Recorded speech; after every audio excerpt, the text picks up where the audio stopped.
Bom, está começando mais um mesinha de xadrez. Eu sou o Fernando e esse aqui comigo é o Gui, diretor de audiovisual da Folha do Pilotis.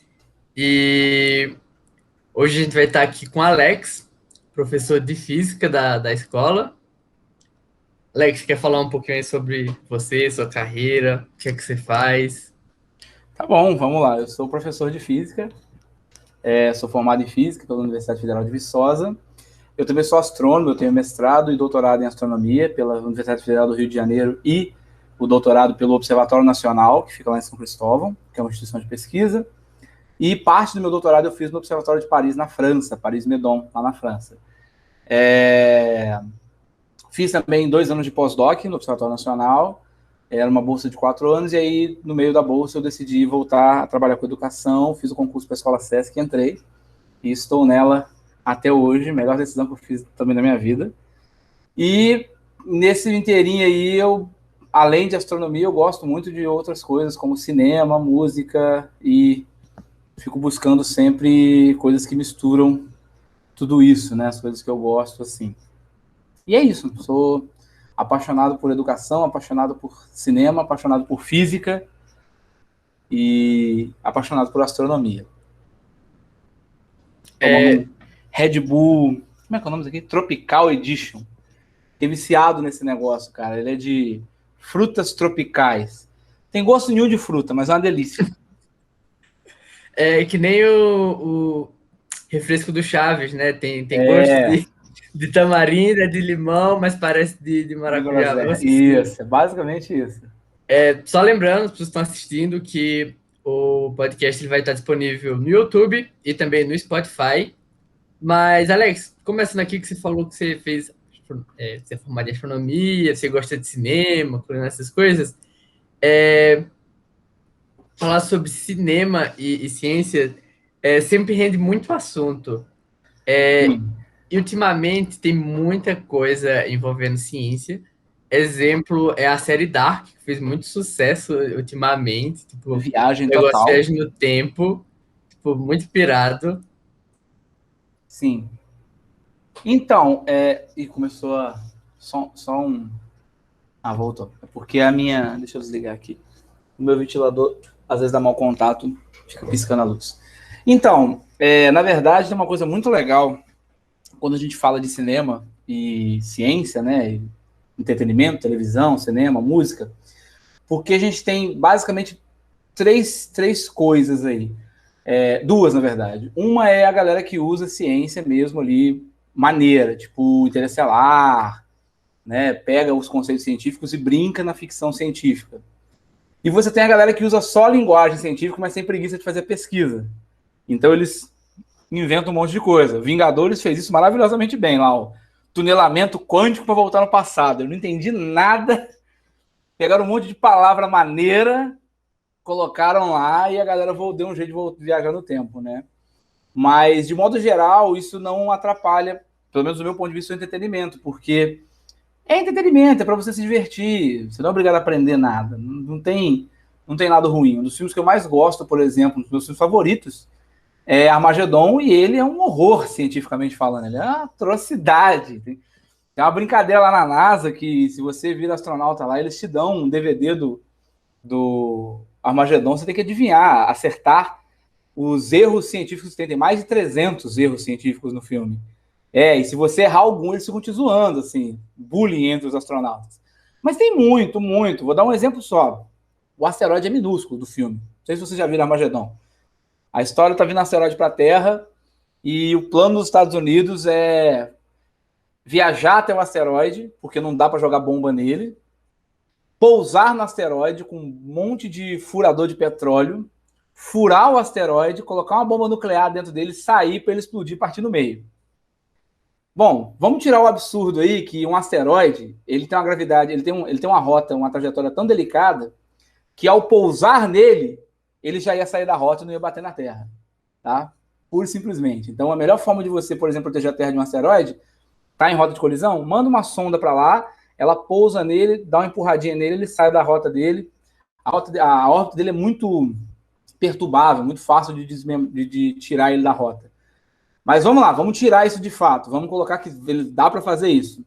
E que eles vão levar pessoas que não têm a menor condição de aguentar uma viagem espacial, porque o astronauta é um atleta absurdo, assim. Se não for, morre na subida do coração.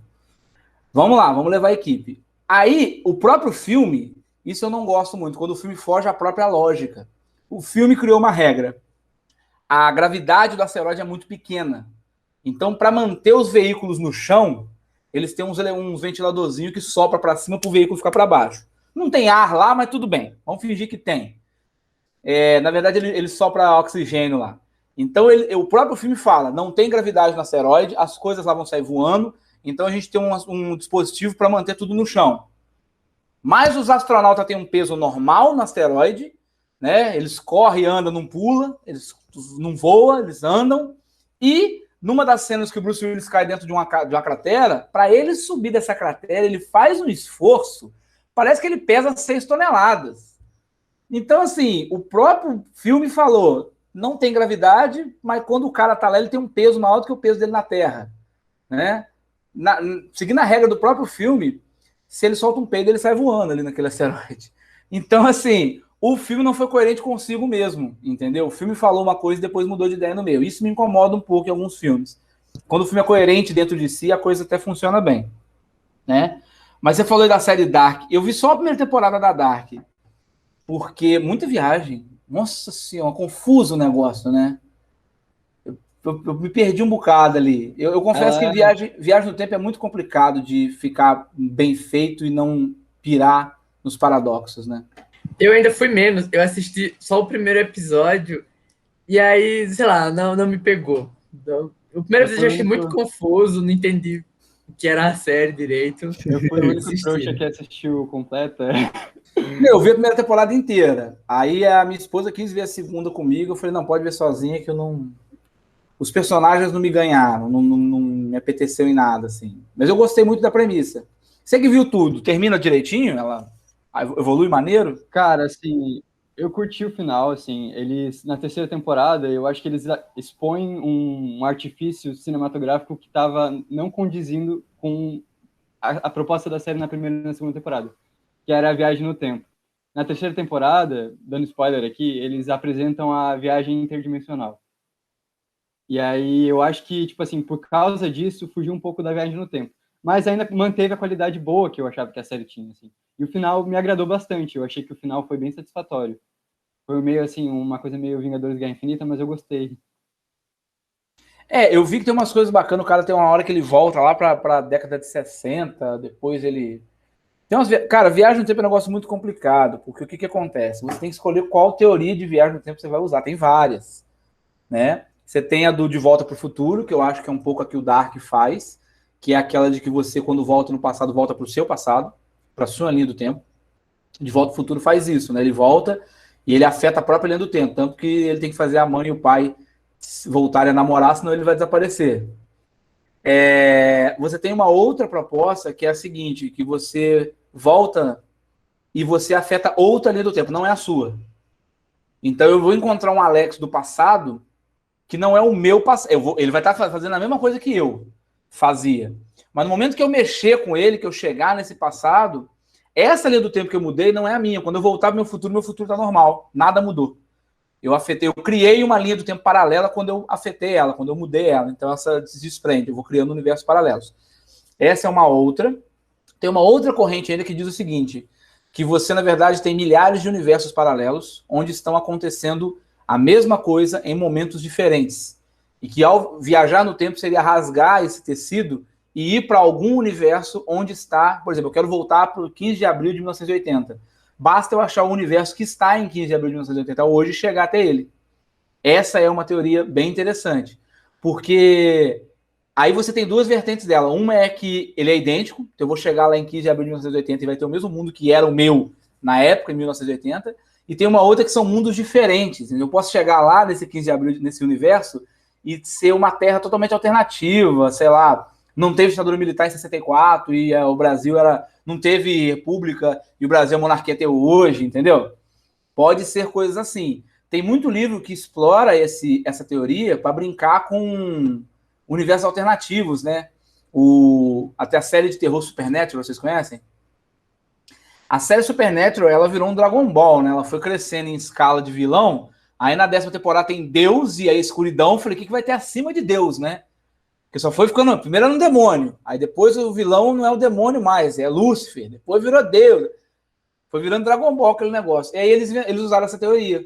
Então tem uma hora que eles vão para um universo paralelo onde os protagonistas, o Jimmy e o Sam, nunca nasceram.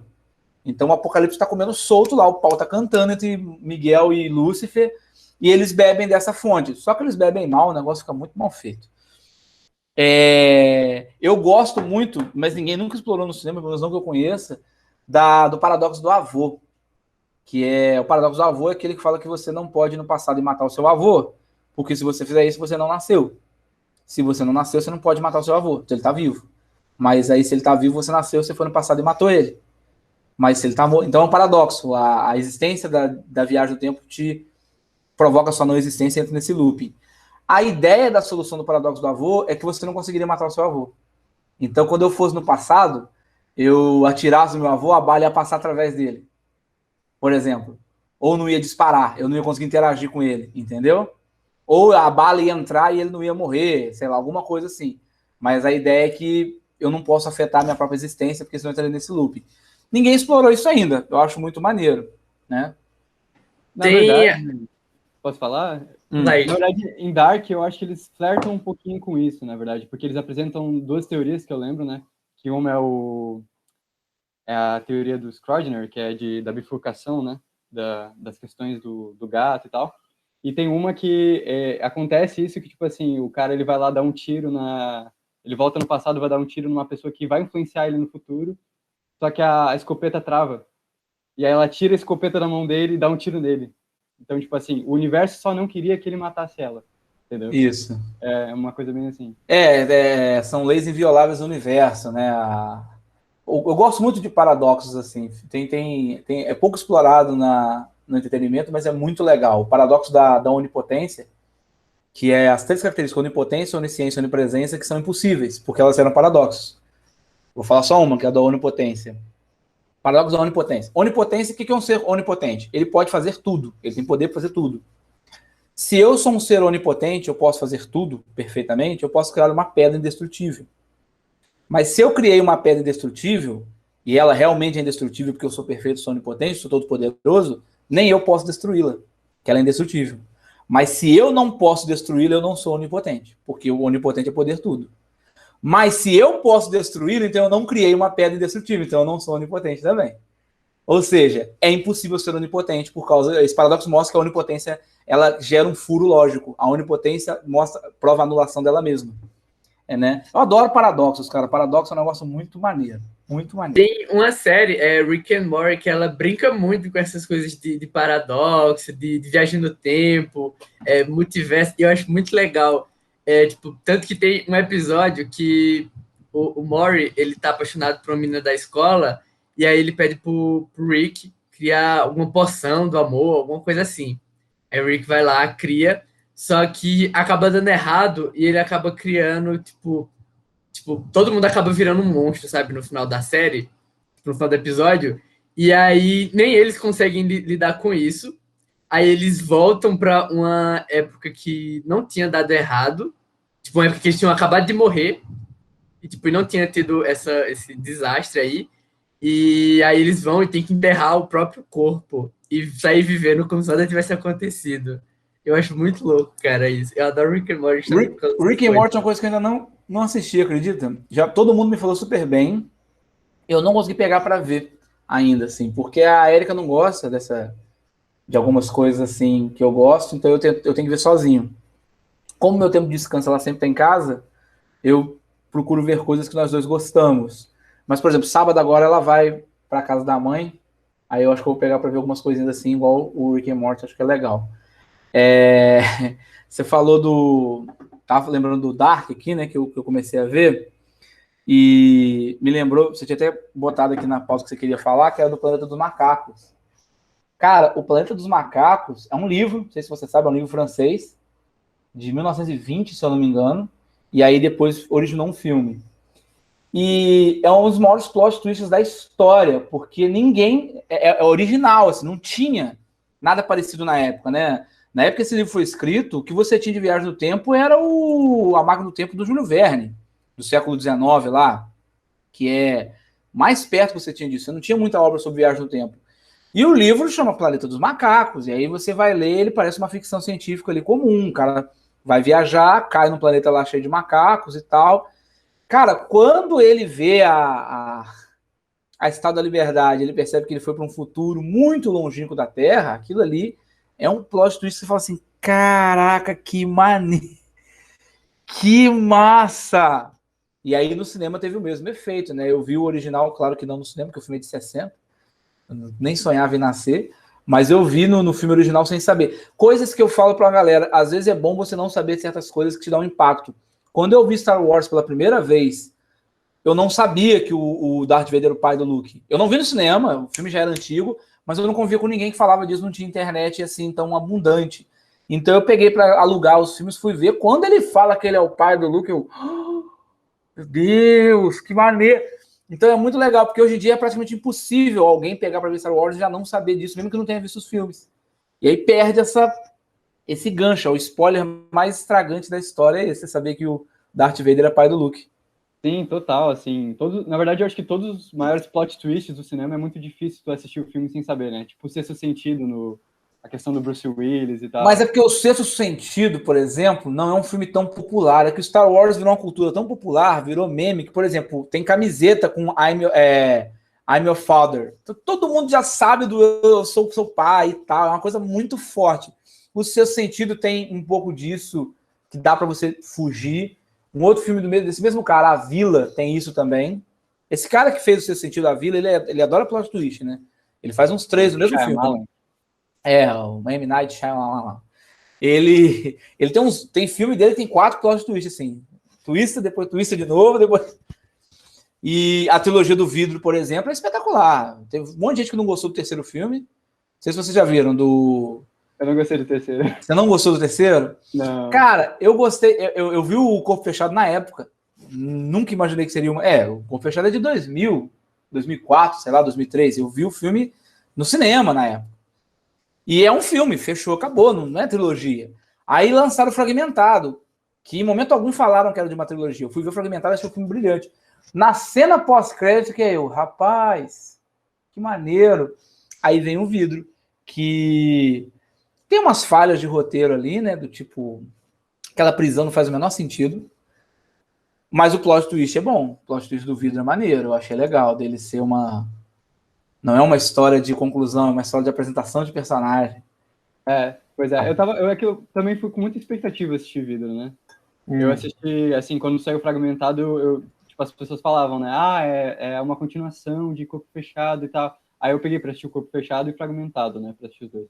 Eu achei, tipo assim, é engraçado porque são 2 filmes muito diferentes, né? O Corpo Fechado e o Fragmentado. E o jeito que o Shyamalan transformou... 14 anos de um pro outro, né?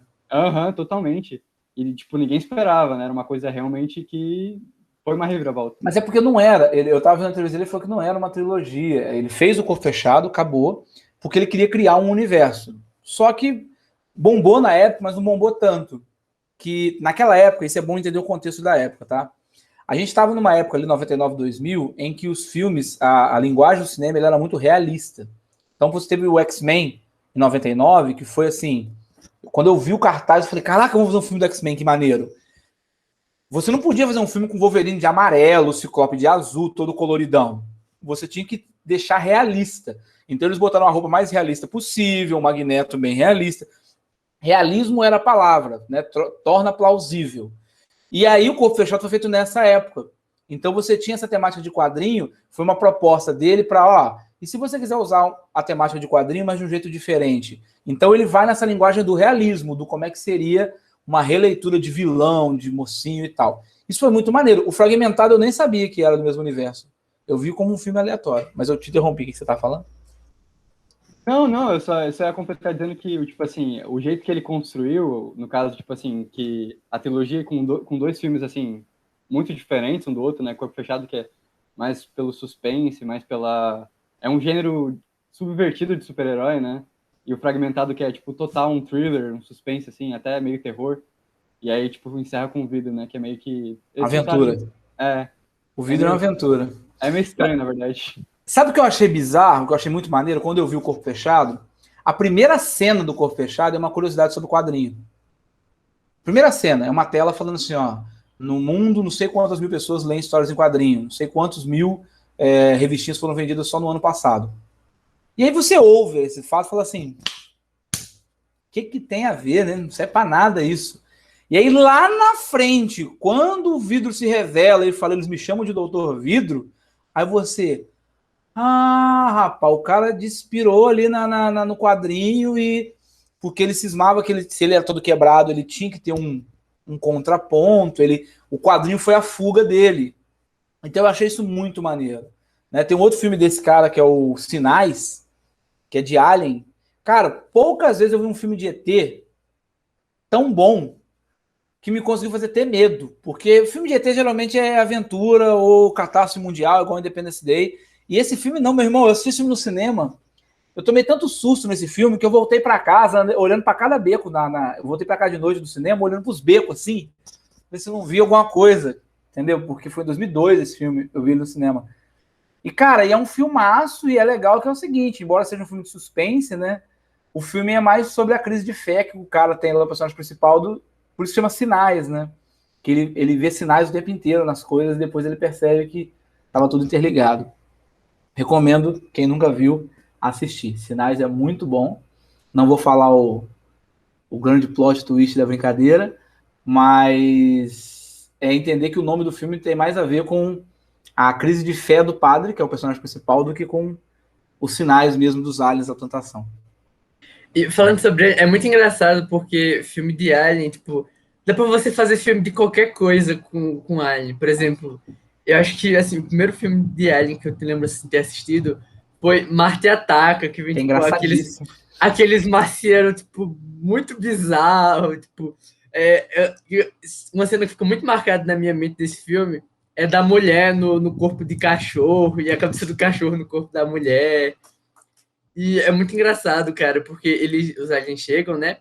E aí tá todo mundo, tipo, oh, meu Deus, tipo, querendo conversar com os aliens e tal. Os aliens não querem nem conversa, desce lá, tipo, tem um minuto assim de silêncio, tipo, já começa a matar todo mundo.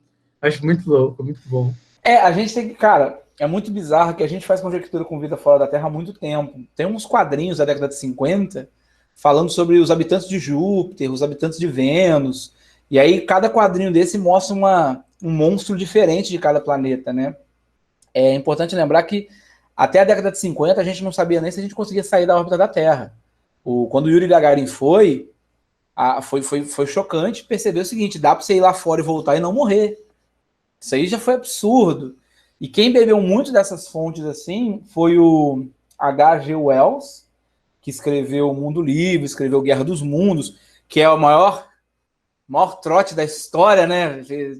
A radionovela do Guerra dos Mundos, que o pessoal realmente achou que o mundo estava acabando. E teve gente que se matou, cara, ouvindo aquele rádio. Achou que estava sendo invadido e falou, cara, os aliens não vão me pegar com vida. E se matou, maluco. Entendeu? E o Asimov, o Isaac Asimov, que escreveu as Crônicas da Fundação, o Eu, Robô. Cara, o Asimov foi tão brilhante que até hoje a gente tem um estudo avançado de robótica. O que pauta a robótica, as 3 leis da robótica, são as leis que o Asimov criou nas obras dele. Porque elas realmente fazem muito sentido, né? De você, quando pensar em inteligência artificial, você seguir aquelas 3 leis. E no livro, no Eu, Robô, a primeira cena do livro, o livro Eu, Robô não é aquela história que o Will Smith fez no cinema. Aquela história é uma das crônicas do robô.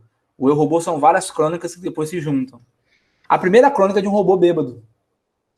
E por que ele tá bêbado? Porque ele não tá bêbado de cachaça. Ele recebeu um comando e ele entrou num loop lógico que ele não consegue resolver aquele comando. Ele tá rodando numa cratera e ele não sai dela, em volta dela. E aí seria a versão de robô bêbado. Então o cara brinca muito com esses conceitos, ele era muito diferenciado. Recomendo ler as Crônicas da Fundação dele, que é, assim, espetacular, espetacular. É sobre distopia política, futuro e tudo. Ele mexe com tecnologia, ele mexe com princípios éticos e morais, é maravilhoso. E as Crônicas do Robô também recomendo muito. Eu tenho, inclusive, aqui, ó, uma cópiazinha do Eu, Robô, que um amigo meu me deu. Eu tenho uma de 81, primeira edição, que lançada no Brasil, mas essa tá guardadinha. E essa eu tinha uma brincadeira que eu fazia que era o seguinte: você tinha que mandar um livro para alguém. E essa pessoa, ao receber o livro, mandava para outra. Mandava outro livro para outra pessoa. E aí o meu amigo nessa corrente me mandou esse livro aqui. Cara, recomendo muito a leitura, é muito bom. E depois ver o filme é legalzinho também. Não é de todo ruim, não. Ah, uma coisa que você colocou na pauta aqui, né? É robótica, inteligência artificial. Você assistiu O Homem Bicentenário já? Cara, quando eu era criança, eu assisti com a minha mãe. Nossa, eu tenho boas lembranças Esse desse filme é lindo. Esse filme é lindo. É lindo, é espetacular. Fala de um jeito muito maneiro sobre... Ele traz uma discussão muito legal, que é o que significa ser humano, né? Porque ele quer o filme inteiro ele quer se tornar humano. E aí até o ponto que eles percebem que você não pode ser humano porque você vive para sempre. Aí ele, calma aí então, aí ele vai lá e coloca um negócio para ele começar a se deteriorar e envelhecer. E aí ele finalmente vai morrer, e aí no leito de morte eles classificam ele como humano, e a partir disso ele entra como recorde como ser humano mais velho que já morreu com 240 e tantos anos. Cara, esse filme é muito maneiro, é muito legal, e pouca gente conhece ele. O Robin Williams está espetacular nesse filme, e traz uma discussão muito maneira sobre robótica, sobre vida, sobre ética, né? Ética no uso da inteligência artificial, é um negócio complicadíssimo, porque é uma discussão muito em pauta hoje, né? Você tem o carro Tesla, da Tesla, ele anda sozinho, ele dirige sozinho, tá? Você tá andando ali, ele tá pilotando, você quer virar para a direita, você põe a seta para a direita e ele vai ver se pode e vai andar para a direita. Se esse carro atropela alguém, a culpa é de quem? É sua, que não estava dirigindo o carro, não tinha controle sobre ele, é da empresa que fabricou o carro, é de quem fez o software do carro. Aí você entra na bagunça ética absurda, né? Não sei se vou fugir muito do assunto, né, mas tem um jogo muito bom chamado Detroit Become Human que aborda muito esses assuntos, né, de filosofia da vida e se androides podem ter sentimentos, né? Eles podem ser membros de uma sociedade, ser uma espécie diferente. Eu gosto muito. Não, tem uns jogos bem legais, assim. Bem legais mesmo. Tem um livro que, infelizmente, não foi traduzido para o português e que se virasse um filme, se alguém fizesse bem feito, viraria um ótimo filme, uma trilogia chamada The Long Earth, né? A Terra Longa, vamos pôr assim. Qual que é a premissa do livro? Olha que maneiro. No futuro, cientistas descobriram, e ele nem se preocupa em explicar como, mas os cientistas descobriram que existem universos paralelos que dá pra gente viajar para eles. Pronto. Só que eles perceberam o seguinte: esses universos paralelos são diferentes. Então você pode ir para um universo paralelo onde a Terra é inabitada.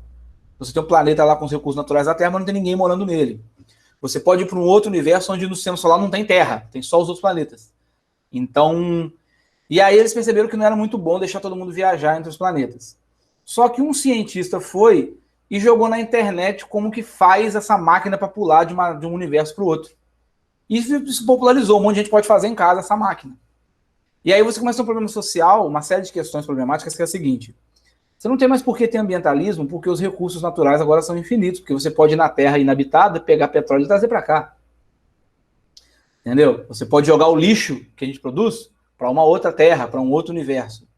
Então você começa a ter uma série de questões éticas problemáticas, porque como é que a sociedade vai se organizar agora? Como é que fica a dinâmica da sociedade se os recursos naturais são infinitos?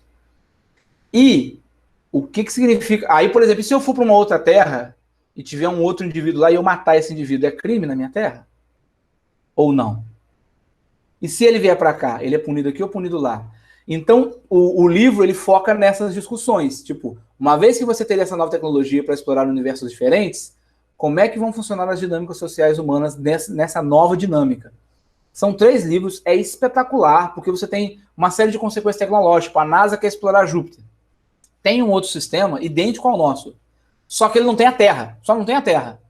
Então ela vai com foguete para esse outro sistema, porque aí ele já, quando ele entra nesse outro universo, ele sempre vai no mesmo lugar. Então se você está na Terra, você vai para outro universo do que seria a Terra. Como não tem terra lá, essa nave está no meio do espaço. Aí é só ela direcionar para Júpiter, ela não tem que gastar combustível fugindo da gravidade da Terra. E aí ele explora o Júpiter de lá, depois volta para cá. Então tem várias dinâmicas novas que o livro explora, que são muito legais. Daria uma série espetacular, assim, o livro é muito bom, mas infelizmente não foi traduzido, não veio para o Brasil nem o livro. E eu recomendo para muita gente, mas para quem não gosta de ler inglês ou não tem o hábito, é complicadinho, porque ele é bem denso. Tá? Agora... Vai, fala. Não, que você colocou uma coisa aqui que eu achei interessante, eu estava pesquisando aqui mais cedo, de ciência e cinema, que tem uma terceira coisa que eu não comentei, que é quando a ciência está por trás da câmera, nos efeitos.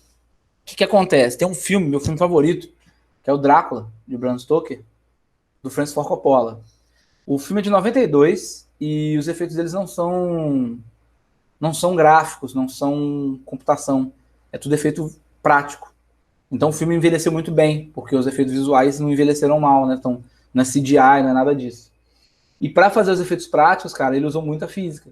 Ele tinha que fazer o Drácula aparecer no céu, enquanto o cara lia uma carta. Então ele botou um vidro na frente do cara, botou a câmera aqui e colocou o ator do Drácula aqui atrás projetado no vidro. Para o rosto dele aparecer na mesma região que seria o céu. Ele faz isso o tempo inteiro. É muito legal. Ele usa muito ilusão de ótica, muitos truques de mágica para fazer os efeitos visuais do filme. Vale a pena ver o making-off desse filme para uma aula de ciência, por exemplo. É espetacular. Assim, como é que ele resolveu os problemas de efeitos visuais. Né? Precisava fazer uma névoa andar. Então ele joga a névoa no lugar e depois ele volta a câmera ao contrário e a névoa vai andando. Assim. É muito maneiro. Muito maneiro. Tem umas coisas que são absurdas, né, nessa época, tipo, acho que até o próprio Georges Méliès já foi, tipo, muito pioneiro nessas questões de efeitos práticos, né, e um que eu gosto muito que é recente, na verdade, que foi em A Origem, né, do Christopher Nolan. Nossa! Eles fazem tipo, um corredor que gira, literalmente, né, é muito bizarro. Pra simular a ausência de gravidade. Não, eu sou fanboy do Nolan, pra caramba, gosto de todos os filmes dele, Interestelar, cara, foi um filme que eu fui ver no cinema com um amigo meu, na época do doutorado, e nós trabalhávamos com a mesma coisa, assim, éramos da mesma equipe de pesquisa, então eu trabalhava com atmosfera planetária, ele trabalhava com coordenada, com posição de planeta. A gente sentou para ver o filme, quando o filme acabou, a gente voltando para casa, foda foi a palavra que a gente mais falava, assim. Cara, e aquilo assim, nossa, muito maneiro, muito... E assim, o tempo inteiro a gente tava empolgado com tudo, porque tava tudo muito bem feitinho. E aí eu fui ver com a Érica. E assim, broxou total, porque ela achou um filme maneiro, mas ela falou assim, não, é legal, mas só. Eu falei, mas amor, Buraco Negro, eu falei, é assim mesmo? Eu falei, essa é a parada, é que o filme foi muito certo cientificamente. A questão deles, do tempo, como é que passa, de Buraco Negro supermassivo. Aquele filme Nolan me ganhou ele. E me perdeu agora no Tenet, que eu vou te falar, viu? Eu gosto do Nolan. A premissa do Tenet é maravilhosa, mas filmezinho confuso. E é confuso não é porque é complexo, é confuso porque ele fez parecer confuso mesmo. Tentou parecer ser inteligentão, colocando um monte de diálogo nada a ver e ficou ruim. Eu tenho umas questões com ele em alguns filmes, né? Mas eu gosto muito dele também. Já viu? Qual que você gosta? Não, você Grande Truque. Com o David Nossa, Bowie. Grande Truque é muito bom, que o David Bowie faz o Tesla, né? Aham. E aí, igualzinho de clonagem, né? É muito legal, eu gosto bastante. Não, o Grande Truque é um bom filme, A Origem é um bom filme, a Amnésia dele é um filmaço. Os Batmans dele são, para mim, os melhores filmes de Batman já feitos, assim, né? E só o Tenet dele agora que me decepcionou um pouquinho. O Dunkirk dele é muito bom, de guerra, mas o Tenet deu uma broxadinha minha com o Nolan, eu confesso. Tá. Mas, Alex, falando ainda sobre Interestelar, o interessante é que tem até wallpaper, um monte de coisa, tipo, daquela cena que mostra o buraco negro. O interessante é que, pouco tempo depois, foi fotografado o primeiro buraco negro e, tipo, realmente constataram, tiveram ali a prova, tipo, visual que o buraco negro é realmente, tipo, daquele jeito. O Gargantua. Tem um vídeo muito bom de um cara chamado Derek Miller, ele tem um canal no YouTube chamado Veritasium, onde ele faz um diagrama físico, assim, de pedaços de coisa para mostrar como é que funciona um buraco negro, como é que você veria um buraco negro. E aí ele mostra como é que seria o buraco negro por que o buraco negro seria daquele jeito que você vê no Interestelar, e a foto que ia sair do buraco negro, como é que ela seria um pouquinho diferente. Eu tô querendo fazer uma versão em português desse vídeo, porque eu achei a explicação dele maravilhosa, e infelizmente não tem legenda em português. Então muita gente que não fala inglês, não tem acesso, tá perdendo essa explicação que é espetacular. Eu tô querendo dar uma plagiada total nele, ali, traduzida na ideia. Mas, cara, o Interestelar fez ciência, tanto que o Kip Thorne, que é o físico contratado pelo MIT, pelo Nolan, que virou co-produtor do filme, lançaram depois vários artigos acadêmicos de física, de ciência, mostrando coisas que o filme gerou. Então, assim, ninguém nunca tinha pensado como é que seria visualmente um buraco negro. A galera que estuda o buraco negro mapeia ele com matemática, com equações. E aí, como ele teve que desenvolver isso para o filme, ele já desenvolveu uma pesquisa mesmo, como é que seria visualmente um buraco negro. Aí sentou ele, uma equipe gráfica, e ele ia falando, ó, a luz ia se comportar assim, o assado, aí os caras faziam um esboço, seria algo assim? Ele, não, porque teria que ter essa curva aqui. E isso é ciência, ele gerou uma visualização científica que nenhum cientista tinha parado para pensar, que é aquela dobra toda que a luz faz, né? A luz, quando passa em volta do buraco negro, ela se curva inteira, porque o espaço está curvado ali. Então, você vai ter um disco de acreção, e tem uma coisa bizarra, que é assim, aqui está o buraco negro, o disco está aqui, né, em volta, tá? E você está aqui está você. Essa imagem aqui de trás do buraco negro vai curvar e passar para cá, por causa da gravidade dele. Então você vai ver a imagem da frente dele e de trás dele, por isso que você vê ele daquele jeito todo bizarro, que você está vendo coisa que está atrás dele, inclusive, que ele faz um lenteamento gravitacional. Então, assim, aquilo ali foi muito maneiro, muito maneiro. A passagem do tempo, o efeito de maré, que é uma coisa que a gente acha que só acontece com a Terra, né, por causa da Lua. O efeito de maré acontece com qualquer coisa. Tem uma Lua de Júpiter que ela é toda craquelada, cheia de vulcão, que ela está tão perto de Júpiter que o efeito de maré nela estica e encolhe ela se quebra inteira.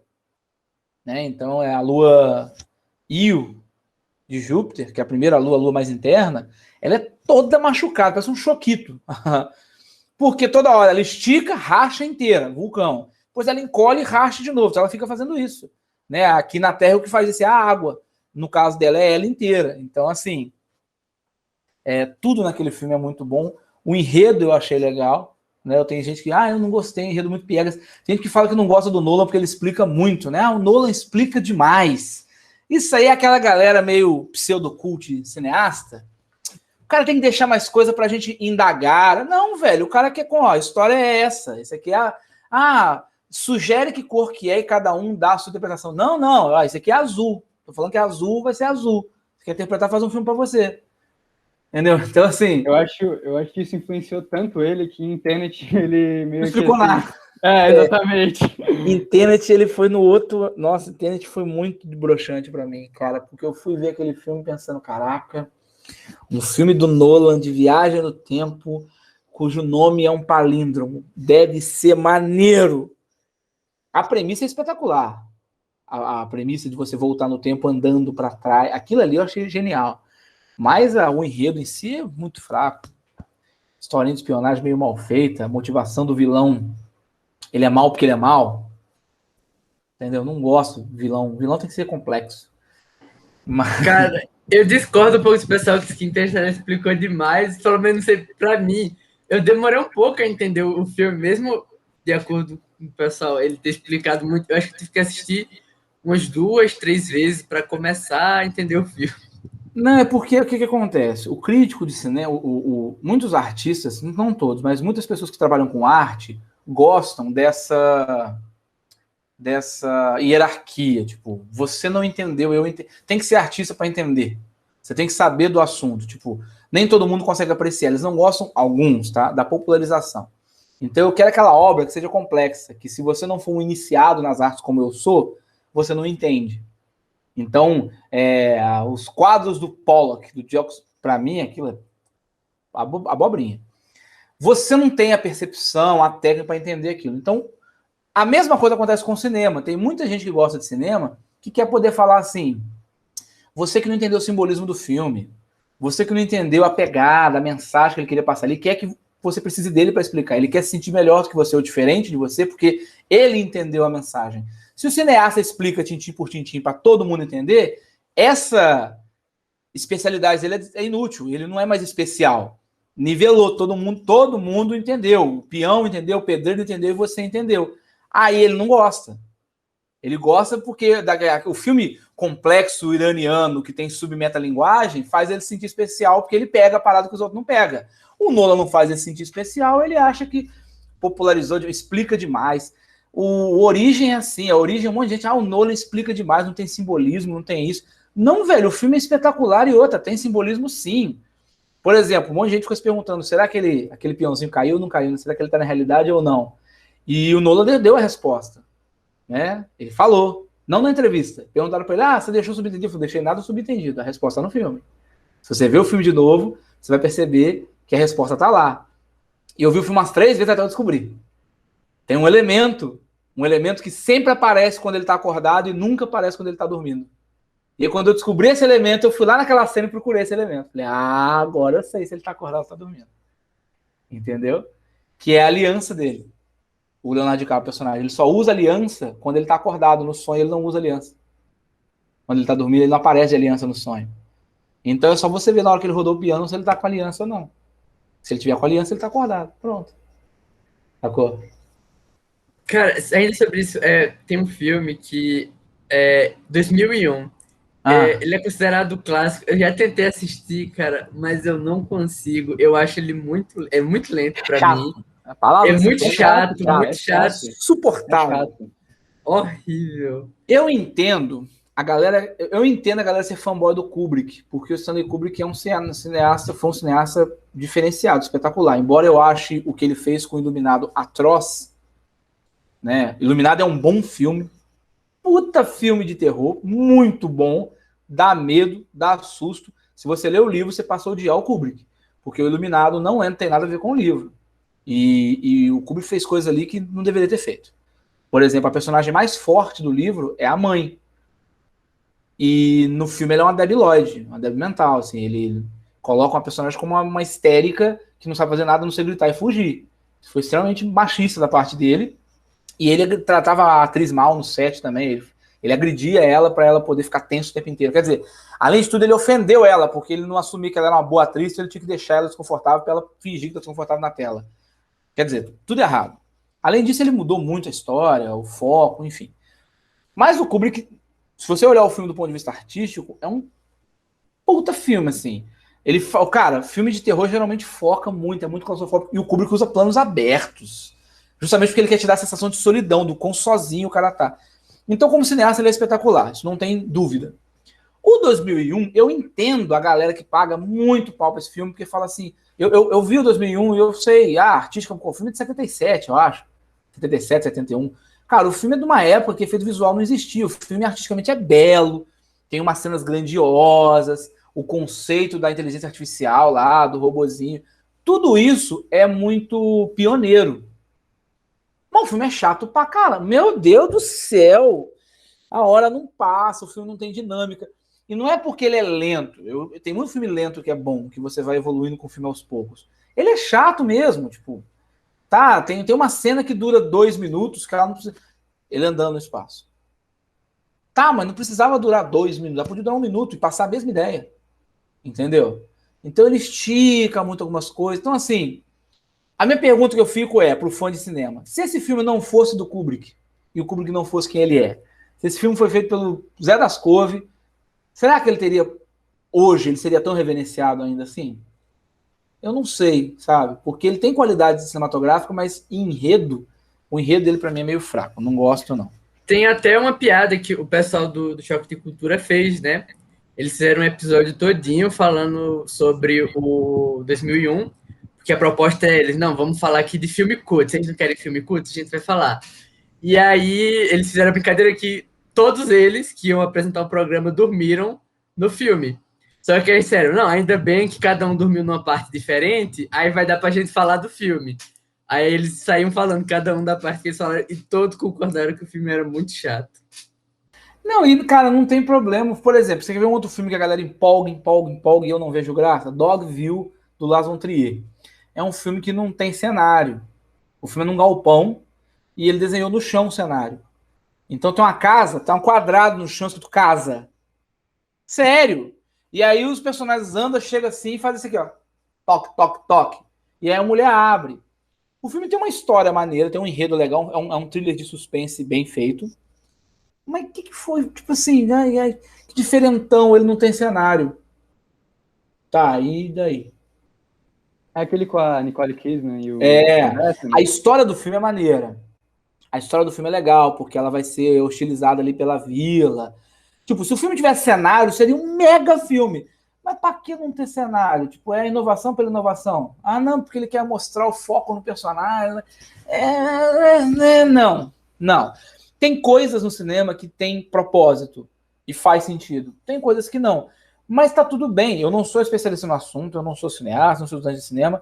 Só que eu me reservo o direito de não gostar do filme que todo mundo adora. Qual o problema? Eu não acho Dogville essa obra-prima maravilhosa. Não, é chato. O filme, a história é boa. Se tivesse cenário, teria sido bem melhor. Entendeu? É igual, tem um filme, cara, que chama, francês, chamado Irreversível. Não vejam. O filme é bom. Não vejam. Por quê? O filme é pesado, é denso e muito forte. O filme é sobre estupro, tá? Por isso chama Irreversível. E ele começa e termina com cenas de violência. Ele começa com um cara espancando 4 caras, mas assim, espancando é violência gráfica, mostra. E ele termina com uma cena de estupro. E você vai descobrir que essa cena aqui é a vingança dessa. Tipo, o cara que tá espancando aqui é marido da mulher que foi estuprada. Ele começa por aqui, ele já inverte a ordem para o irreversível, né, a coisa se reverter. E ele vai falar como é que ele inverte essa ordem em parte porque ele quer primeiro que você sinta pena de quem tá apanhando. E depois você descobre o que tá apanhando fez e você não sente mais pena. Mas já foi. E você não consegue reverter aquilo que aconteceu. O filme tem a cena de estupro mais longa da história do cinema, porque a cena não tem corte. Ela é toda em plano sequência, ela dura uns 8 minutos. Intermináveis. Eu não consegui ver a cena inteira de uma vez. Eu parei, fui ver outra coisa, eu vi a cena em 3 pedaços. No cinema, na época, o pessoal saía do cinema na hora, porque é interminável. 8 minutos parece pouco. Amigo, 8 minutos de uma cena de violência sexual não termina. Parece 2 horas. É agoniante. Você sente... E o diretor falou, é isso que eu queria. Eu queria que vocês entendessem que para a mulher que está sofrendo violência sexual, parece uma semana. E é só 6, 7 minutos. Por que fica interminável? E os filmes não mostravam isso. O filme mostra que o cara dá 2 tapas na mulher, rasga a roupa, corta a cena para a mulher chorando. Acabou. Ele não, ele falou, eu quero que você sinta que no tempo não tem trilha sonora, é só a voz do cara e da mulher, não tem música, é gutural a cena. Então, eu entendi a proposta de fazer uma cena tão longa, ele queria causar essa sensação na plateia, que a pessoa se sentisse como aquela vítima. É interminável, sério. Você começa a ficar assim, ó, meu Deus, não vai acabar, não? Passou 1 minuto de cena. E não acaba, e não passa, e você, Jesus... Então, assim, eu entendi a proposta. Nunca vou ver esse filme de novo e recomendo que não vejam, porque é muito forte e eu revejo filmes que me causaram boas sensações, não filmes que me deixaram 1 mês sem dormir direito, transtornado com a violência que eu acabei de ver. Mas eu entendi a proposta do cineasta, era mostrar isso, que é irreversível, era chocar, era mostrar para você, olha, para a mulher que está sofrendo a violência, é interminável, parece 1 mês aquilo ali. E é pesadíssimo. Agora, tem proposta que o cara faz por fazer. Por exemplo, tá, essa proposta que eu não entendi. Agora a proposta do Dogville, ele tirou o cenário. Pra quê? O que ele queria com aquilo? É tipo um carro sem motor, sabe? É a inovação pela inovação, sacou? Tipo, eu fiz diferente porque sim. Pra mim não, amigo. Não colou muito, não. Tenta de novo aí, vamos lá. Então, assim, tem essas coisas também. Eu gosto muito de cinema, de experimentar filmes, por exemplo, terror. O pessoal fala, terror sem sentimento, você não gosta. Eu falei, é que tá, eu gosto desse medo controlado. É por isso que a gente anda de montanha-russa. É por isso que a gente vai em parque que montanha-russa dá medo, cara. Você fica, sua gravidade é pro inferno. Entendeu? Seu centro de gravidade sai do seu estômago, vai pro pé e volta pra garganta. Onde que isso não dá medo? Mas é um medo controlado. O medo, ele libera um pouquinho de adrenalina, um pouquinho de endorfina no final, quando o medo passa, e é isso que a gente busca no filme de terror. É aquele alívio, aquele gostosinho do... era só um filme. Ou não, né? Você fica 3 meses em casa dormindo de luz acesa e não sabe por quê. Mas por isso que tem filme de terror que eu revejo. Mas tem inovação de cineasta que para mim não faz o menor sentido, assim. Não vejo propósito, né? E algumas tentam usar essa ciência. O 2001 é isso. O cara vai fazer um filme diferentão, científico, vou fazer uma discussão filosófica. Me deu sono, dormi no meio. E é raro eu dormir no meio de um filme, tá, gente? Mas dormi legal, dormi. Preferi Armagedon. Preferi Armagedon, que é do Michael Bay, o cara que faz o Transformers, né? Tem explosão o tempo inteiro no filme. Explosão do começo ao fim, é bem clichêzão, aquele clichê hollywoodiano bom mesmo, sabe? Do herói, assim, pá, mostrando a estrela no peito. É maravilhoso. É um filme bem... Tem uma cena que ficou famosa, né? Porque ela é bem vergonha alheia, que é a cena que o Ben Affleck canta com a namorada. E eu essa ceninha é bem complicadinha. Ele canta mal, tadinho. Mas a música do Aerosmith é massa. Não, a música do Aerosmith é massa. A carga dramática do filme é bem construída. O filme dramaticamente é bem construído. Assim, você se empolga, você se envolve com os personagens, você sente pena quando eles morrem. Então, o cara que consegue fazer você ficar torcendo contra ou a favor de alguém no filme, para mim ele fez bem o serviço dele, né? Mas eu já fiz essa brincadeira do Armagedon, de juntar uns alunos aí na ESEM, a gente vê o filme e ficar anotando quais eram os erros, assim. É maravilhoso, recomendo fazer, é muito bom. Muito bom. Você tinha colocado aqui uma coisa legal que eu achei aqui, que é filme de extraterrestre, né? Tem o ET, o Alien. Você quer ver um filme legal de alienígena, de extraterrestre, que eu achei muito maneiro? 2, na verdade. Um é o A Chegada. Achei espetacular aquele filme. É muito bom, é muito bom. E o... que tem uma pegada totalmente diferente, né? E o...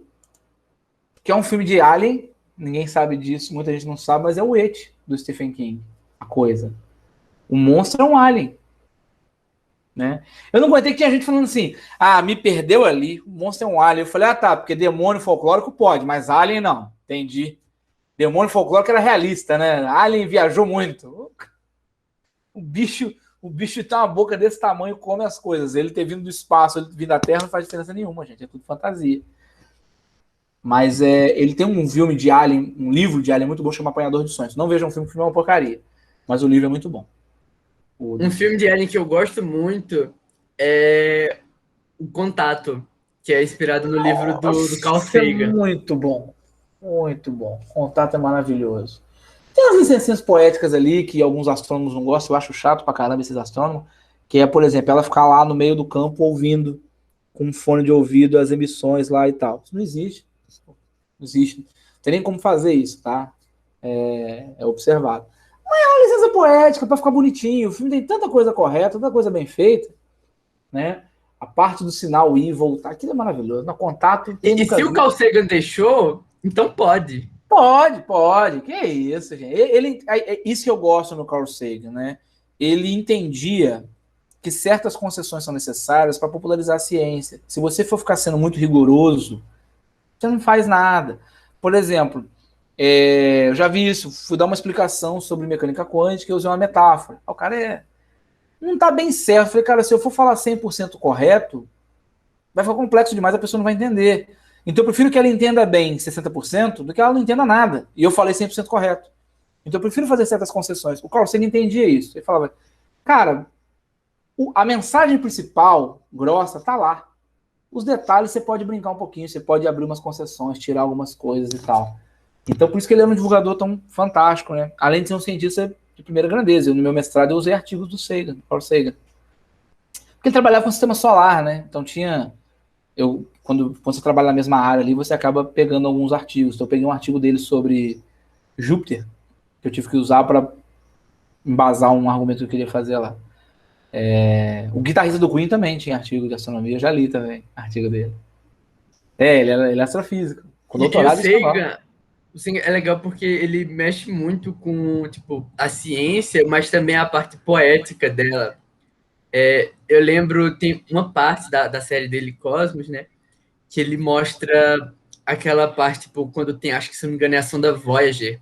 Tipo, que ela tá se distanciando da Terra, que ela tá, tipo, só mostrando só um pontinho de nada, tipo, que fotografaram ela e ele mostra, O tipo, Pálido Ponto Azul.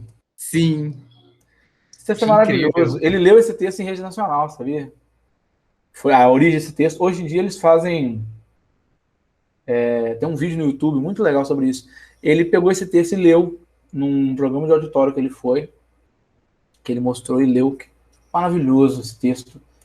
É espetacular. Assim, a mensagem que a Voyager levou também foi legal, né? As mensagens para os aliens. Na verdade, ele tem. Desde a Mariner que eles mandavam mensagens. Né? Eu fiz um vídeo no meu canal só sobre isso, as mensagens que a gente mandou para o espaço. E aí lá eu mostro a placa da Mariner e o que tinha, o que significava cada uma daquelas coisas, como que ela mudou para a placa da Voyager, o disco dourado, o que está no disco dourado da Voyager, né, a frase final. É muito legal. Você mandou aqui a física não aprova, Armagedon, Titanic, Homem-Aranha. Cara, filme de herói é complicado, porque assim, o cara voa, né? Então assim, física foi pro buraco há muito tempo. Mas eu acho que eles podiam ser coerentes. Por exemplo, o Superman. Ele vai lá pegar a Lois Lane. Cara, faz esse exercício de física. Vocês estão aí vendo mecânica. Vê a velocidade com a qual uma pessoa em queda livre está caindo depois de 10 segundos. Vê a velocidade com a qual ele está subindo. Coloca as duas para colidir para você ver. Se ele abre os dois braços, ele ia ser fatiado em 3 pedaços. Entendeu? Porque é porrada. Então ele tinha que pegar ela e ir descendo e desacelerando ela aos pouquinhos. Os filmes novos do Homem-Aranha e do Batman fazem isso. Gravidade lá existe. Mas, cara, tem umas paradas aí que é meio puxado. Eu lembro que uma vez eu tava no cinema com uma amiga minha vendo Piratas no Caribe. E tem uma cena que os dois navios estão num espiral, amarrados e tal. E ela falou, nossa, nisso daí o navio já teria quebrado o mastro. Eu falei, amor, a cabeça do cara é um polvo. Acho que resistência de materiais ali já foi pra casa do chapéu.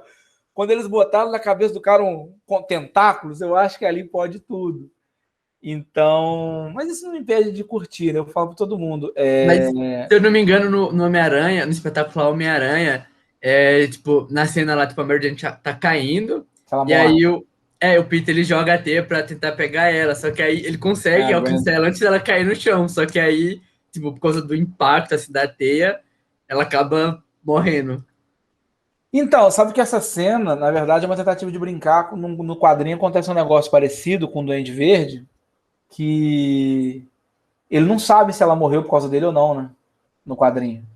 No quadrinho ela cai desmaiada, ela cai desacordada. E ele joga a teia e puxa ela. E aí ele fica com essa dúvida se a teia quebrou o pescoço dela ou se ela já caiu morta. Porque o Duende não fala. Ele só fala assim, ó. E aí? Será que eu joguei ela assim? E vai embora. Então, no filme escolheram não fazer isso. Aquela batida de cabeça dela ali foi meio... Deu uma forçadinha ali, né? Mas tem coisas piores, cara. Tem coisas piores. A gente falou do Titanic, né? Que o pessoal... dava pra colocar 2 naquela porta. Dava não, filho. A porta tá toda... Você coloca os 2 ali, a porta afunda, entra água ali, os 2 morrem congelado. Então não tinha como, não. Tinha que deixar ela ali sozinha em cima mesmo. E o que ele podia fazer, que tinha tanto pedaço de madeira em volta, que ele podia deixar ela na porta e procurar outro pedaço de madeira também, né? Ficou ali tapado, morreu congelado, imbecil.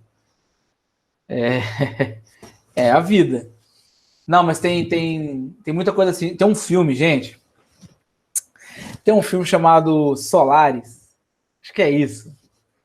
Que a história do filme é a seguinte: a fornalha nuclear do Sol parou e o Sol vai se apagar. Então a gente precisa reativar o Sol, reativar a ignição do Sol.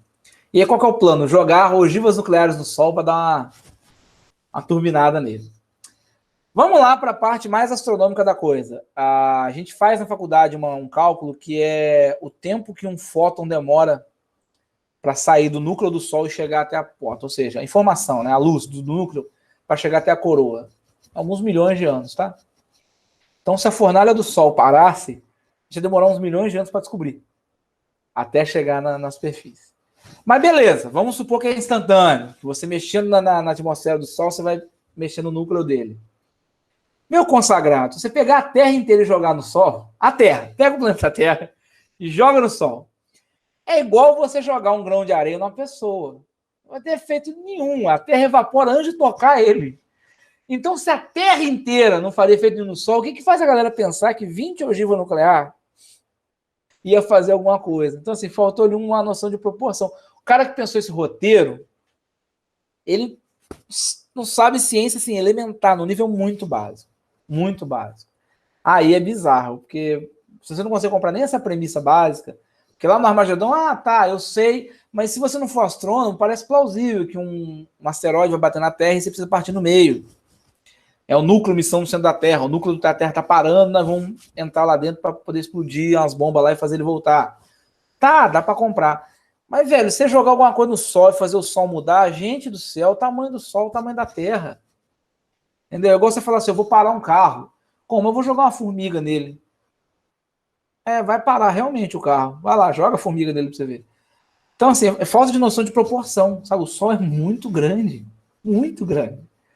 Tanto que ele está a 150 milhões de quilômetros daqui, a gente vê ele desse tamanho todo, e ele ilumina o nosso dia inteiro. Ele está longe pra caramba. 150 milhões de quilômetros é coisa para burro. Então, assim, tem uns filmes assim que dá... Solaris eu não consegui ver até o final, não, cara. Foi difícil. Isso mostra que acho que metade dos problemas a gente quer resolver jogando bomba nuclear. Isso é filme feito para isso, para justificar ter a ogiva nuclear. O Núcleo, o Armagedon, são filmes que mostram, tá vendo o que é bom ter esse negócio, essa bomba aqui? Ela pode ser útil para alguma coisa, entendeu? Mas esse negócio de filme assim, eu tinha pensado que agora num filme que me irrita muito, e eu esqueci. Caraca. Tava aqui na minha cabeça e saiu, assim. Que era o... Falou do Interestelar, do Solaris, do Armagedon. Tem um outro, na mesma pegada do Armagedon, que é o Impacto Profundo, também bem legal. Nesse, um dos cometas bate na Terra. E olha só que legal, foi lançado na mesma época, mesma ideia. Tá vindo um foguete, um meteoro, né? Vamos lá posar, botar uma bomba e explodir ele no meio. A diferença é que no Armagedon você explode no meio, as duas partes passam. Nesse explode no meio, a parte menor cai na Terra. Arrebenta um pedaço da Terra lá, mas o resto se salva. Um parece plágio do outro, mas não é. Foi só ideia parecida na época. Quer dizer, a galera tava pouco criativa nessa época, né? Mas, cara, qual é o filme que eu lembrei agora aqui que não dá para assistir de jeito nenhum? E é de ficção científica. Eu vou lembrar. Enquanto vai recuperando aí na memória, tem um jogo, né? O jogo do Homem-Aranha, que saiu em 2018, né? Eu lembro que, tipo, no DLC, ele até brinca com essa questão da mecânica, né? Das questões que, tipo, a física não aprova em filmes de super-herói. E aí eu lembro que ele tá treinando o Miles Morales, assim, né? Ele fala, vai lá estudar física, depois a gente parte pra Asteia. E aí o Miles liga pra ele e fala, por que eu tô estudando física mesmo? Aí ele, cara, por que eu tô estudando as relações os negócios de pêndulo e caraca de física? E aí ele, cara, importa se você for o pêndulo, né? Porque, né, é exatamente o que o Homem-Aranha faz. Se você vai ficar balançando, é bom você saber o que acontece com quem se balança, né? Um filme ótimo de ficção científica, assim, não é de ficção científica, na verdade, é relato histórico, né? É o Apollo 13. Apollo 13 foi o filme que fez eu virar físico, cara. Eu vi esse filme. O que acontece? Eu fui a universidade fazer uma coisa chamada Portas Abertas, que você vai lá e tem palestras sobre os diferentes cursos para você poder escolher, decidir o que você quer fazer. E aí o cara tinha falado, físico resolve problema. É isso que um físico faz. Nós resolvemos problemas. Então, buscamos problemas na natureza e resolvemos. Fui para casa com isso na minha cabeça e tinha esse filme Apollo 13. Apollo 13 foi a única das Apolos que, depois da Apollo 11, que não pousou na Lua. A 11, a 12, a 14, tudo pousou, a 13 não. Ela é considerada o desastre mais bem sucedido da história da ciência. Porque tudo que podia dar errado deu, tudo que podia fazer os caras morrer fez, e os caras voltaram vivos para a Terra. Por causa da galera aqui na Terra que foi resolvendo os problemas que iam aparecendo. À distância. Por rádio. Não tinha nem câmera para ver os caras lá. E tem uma cena espetacular, que é a cena que mais me marcou. O que acontece? Tem a nave, e o módulo lunar. O módulo lunar é o módulo que a nave não pousa na Lua, que se ela pousar, ela não sobe. Então a nave fica em órbita, o módulo lunar desce, que ele é mais levinho, pousa na Lua. Depois ele subia, atracava e ia embora. Tanto que o astronauta que ficava aqui ia até lá e não descia na Lua. O que ficava na nave aqui. É o cara mais sozinho do mundo, que ficava lá esperando os outros lá brincar na Lua e voltar. Deu um problema na nave, a nave deu pepino e eles voando foram para o módulo lunar. Então tava a nave, o módulo lunar e eles dentro do módulo lunar, porque a nave estava com problema de oxigênio de tudo. Só que o módulo lunar foi feito para comportar 2 pessoas por pouco tempo. Os 3 estavam viajando no módulo lunar, dentro do módulo lunar. Então, não estava dando vazão o oxigênio que tinha nele. Eles precisavam filtrar o ar. Só que foi pouco filtro, porque o módulo lunar ia ser usado por algumas horas, não ia ser usado pela viagem inteira. E o filtro do módulo lunar é cilíndrico, filtro de ar. O filtro da nave é um filtro quadrado. Então, os filtros da nave não serviam para o módulo lunar. Eles iam começar a sufocar com o gás carbônico da respiração deles.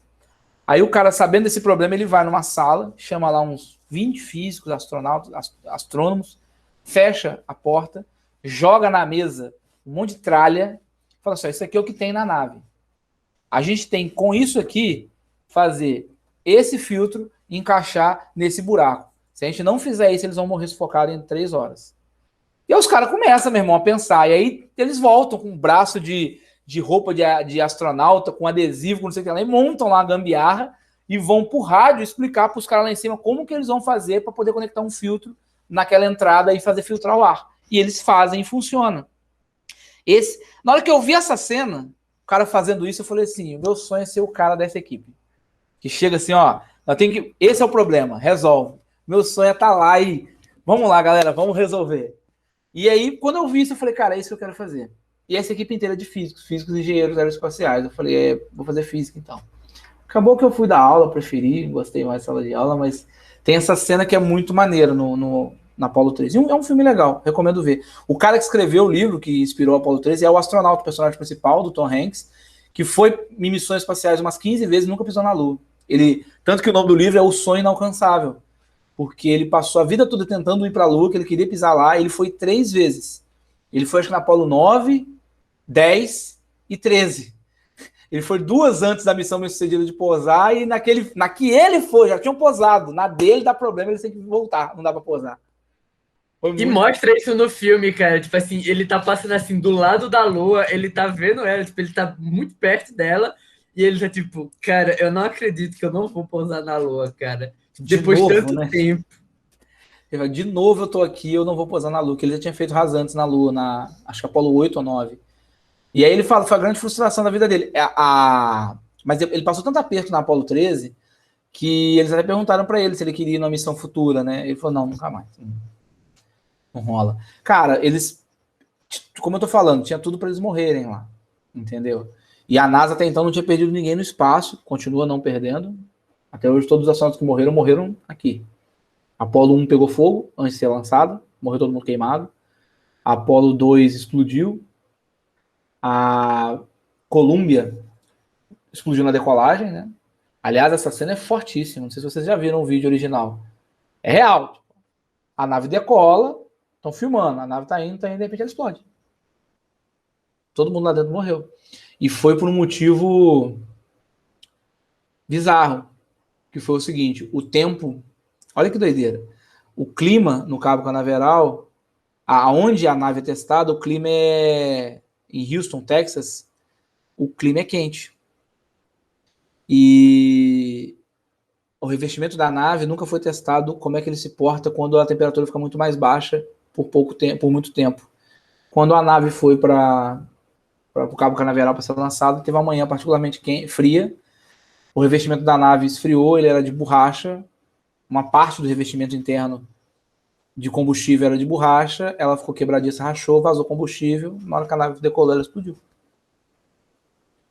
Foi assim, bizarro. Muito bizarro. Muito, muito, muito bizarro.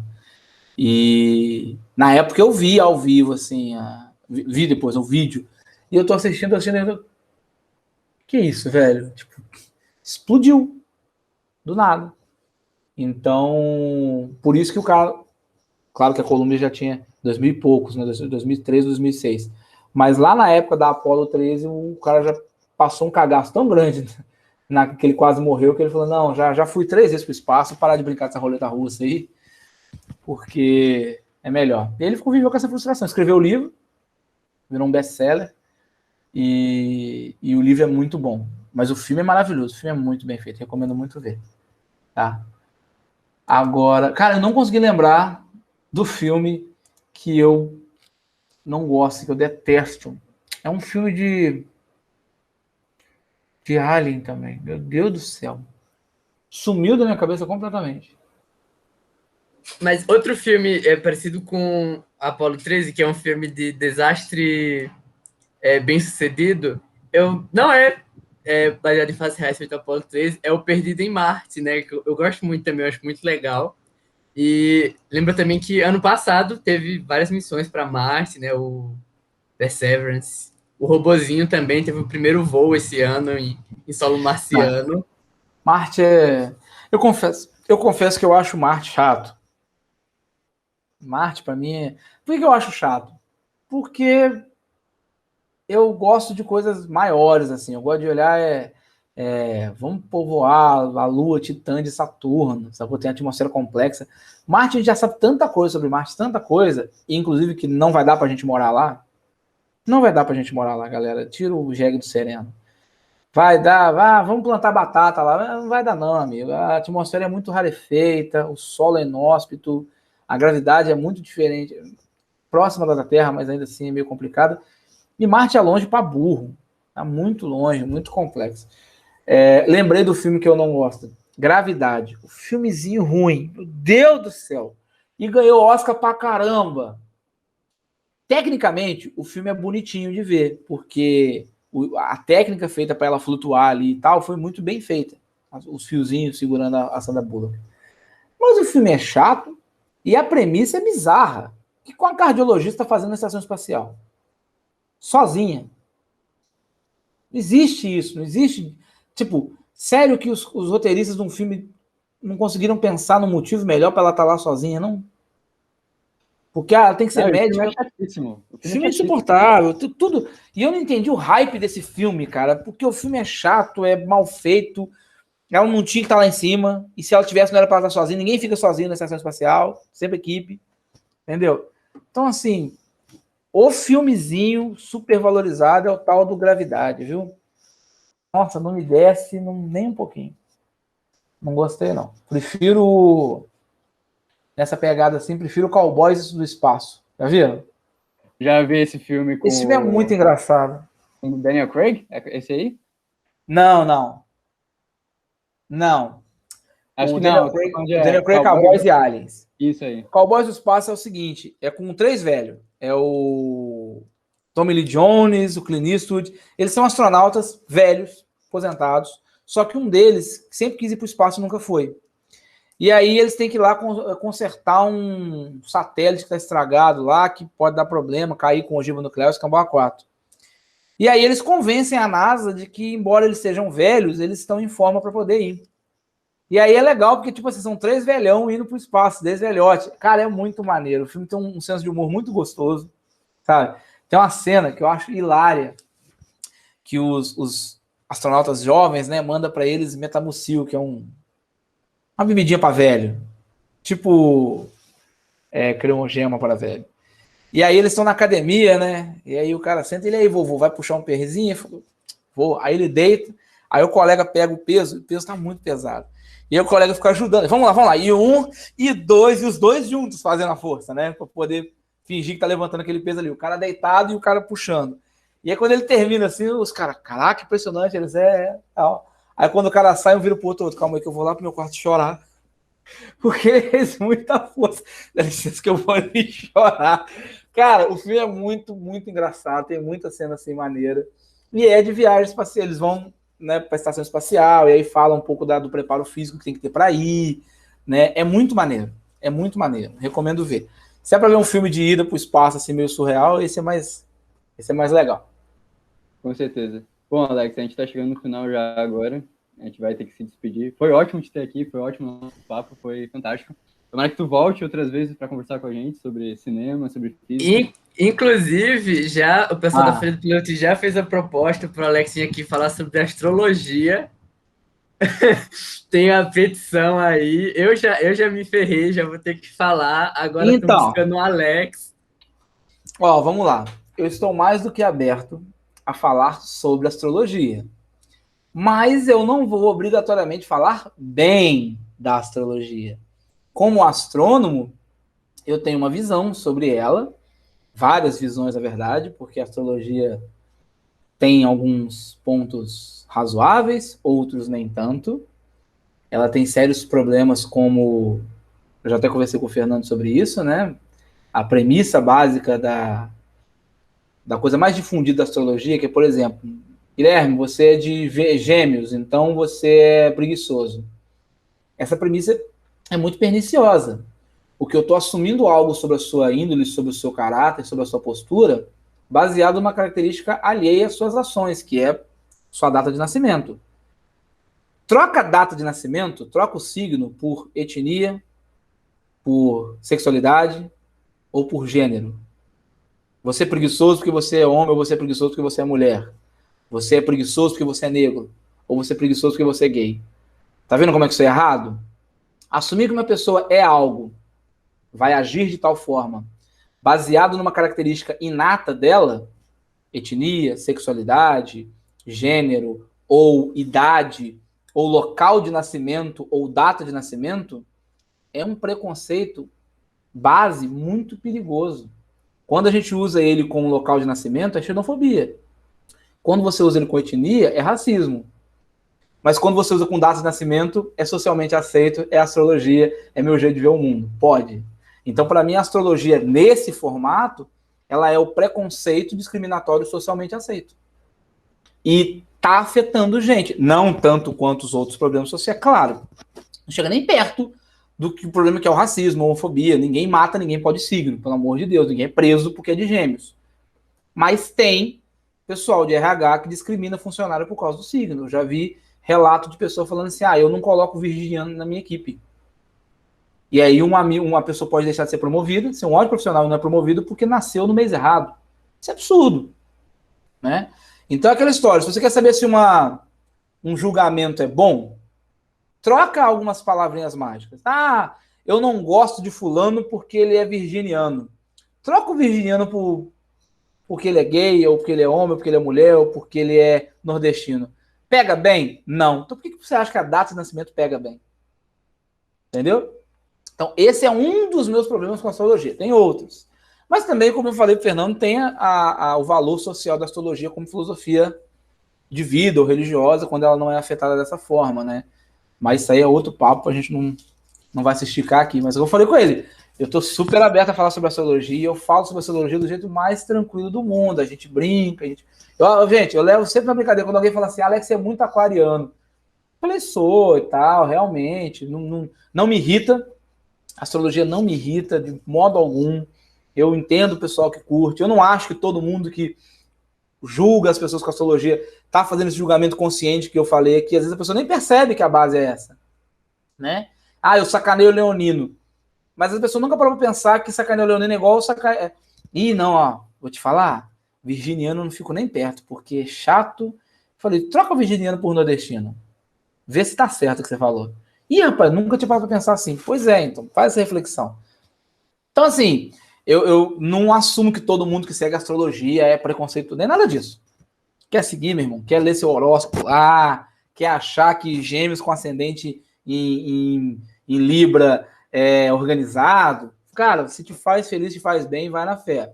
Só cuidado, porque você pode estar endossando um traço cultural que pode eventualmente prejudicar pessoas. Eu já vi muita gente falando assim, eu não trabalho com libriano. Se essa pessoa for uma chefe e ela precisa promover alguém para a equipe dela, e essa pessoa for de outubro, ele não vai promover. Olha que bizarro. Olha que maluquice. Entendeu? Então, mas estou aberto. Vamos falar sobre astrologia? Vamos falar sobre astrologia. Não tem problema nenhum. Posso conversar horas sobre astrologia, inclusive. Inclusive, para a parte histórica. A gente estuda muito história da astrologia na faculdade de astronomia. A origem, a ideia. Mas pode ser que muita gente fã de astrologia não goste muito das reflexões que eu possa trazer sobre o tema. Fica aí essa sugestão. Será que querem mesmo que eu fale? Eu posso ter muita curiosidade também sobre astrologia. O que é o mapa astral, como é que ele funciona. Eu sei isso, eu estudei isso na época, quando eu comecei a trabalhar com astronomia, eu me empolguei com astrologia, eu gostava de Cavaleiro do Zodíaco, então eu fui ler sobre isso, fui estudar sobre isso. Mas tem as partes críticas aí. Mas olha só, uma das minhas melhores amigas, lê tarô, segue esse negócio todo aí. E a gente é amigaço, assim. Só que, o que eu tô falando, ela faz uso de um jeito inofensivo desse negócio. Ela não usa para julgar as pessoas, ela usa como filosofia de vida. Faz bem para ela consultar as cartas de manhã, faz bem para ela pensar nos astros e na orientação, faz bem para ela, pô, semana que vem os astros vão estar com tal alinhamento, vai ser melhor para mim, então eu segurar a onda na gordura. Isso não é diferente de fazer um jejum na quaresma, isso não é diferente de fazer não comer carne na sexta-feira santa. Qualquer filosofia de vida e ou religiosa tem seu valor social, e se te faz bem, se você segue para a sua vida algo que te faz bem e não prejudica os outros, né? E aí, por isso que eu consigo conviver muito bem com ela, porque ela faz isso, ela usa para ela. Ela tem os cristalzinhos dela lá, ela abre as cartas dela, mas ela não cobra de ninguém para ler carta, ela não vende mapa astral como se fosse ciência, ela não usa para julgar os outros, ela não trata a pessoa mal porque a pessoa é leonina, ela não justifica a pessoa ser escrota, é porque ele é de escorpião. Não, ele só é escroto mesmo. Isso aí é porque a pessoa é ruim, pronto. Então, por isso que eu falei, eu convivo perfeitamente bem, tenho uma grande amiga que segue a astrologia. Por isso que tem formas e formas de você olhar para a astrologia. A forma que me incomoda é o velho, alguém falar assim, o Gui falou um negócio que eu não gostei. A minha primeira reação é, quando que ele nasceu? Eu tô tentando eu tô criando eu tô querendo colocar ele na caixinha do pré-julgamento. É a mesma coisa que eu perguntar assim, de onde o Gui é? Entendeu? Ah, ele é de São Paulo. O pessoal do Sudeste é tudo assim. Entendeu? Então, esse é o meu problema com a astrologia, com quem segue ela. Só isso.